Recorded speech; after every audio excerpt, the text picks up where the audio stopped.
Moi, je viens vous raconter des bêtises sur le sujet de l'autisme.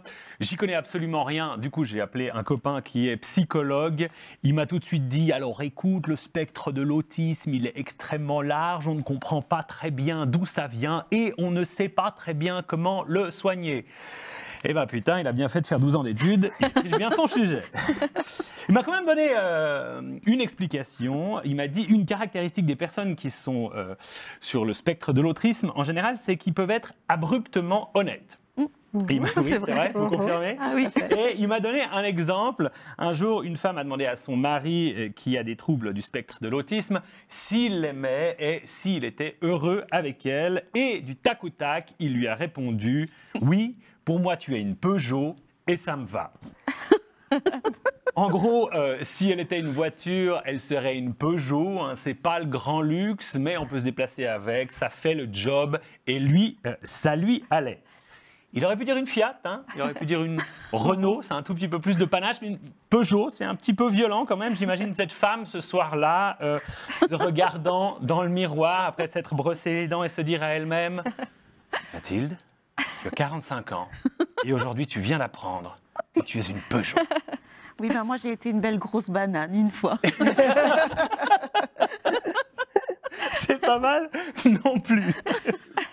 Moi, si ma femme me demandait de la comparer à une voiture, ce qui ne risque pas d'arriver, hein, entre nous soit dit, c'est pas son truc, mon amour, parle-moi comme si j'étais une Twingo, ça m'excite.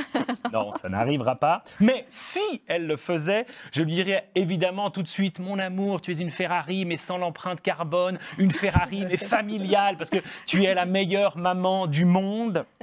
Ça a l'air sympa, hein, comme ça, mais si on réfléchit bien, les propriétaires de Ferrari veulent toujours le dernier modèle, ils changent extrêmement souvent de voiture, et en général, ils en ont plusieurs.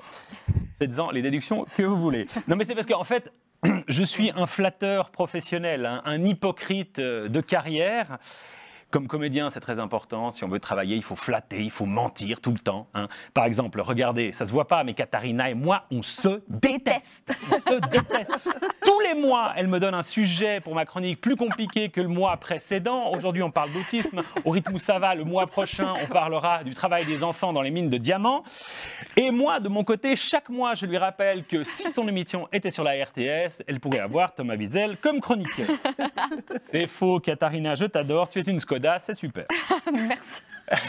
Cette honnêteté abrupte des enfants qui sont sur le spectre de l'autisme, moi, ça me rappelle, des gens qui sont sur le spectre de l'autisme, ça me rappelle justement un petit peu celle des enfants. Hein.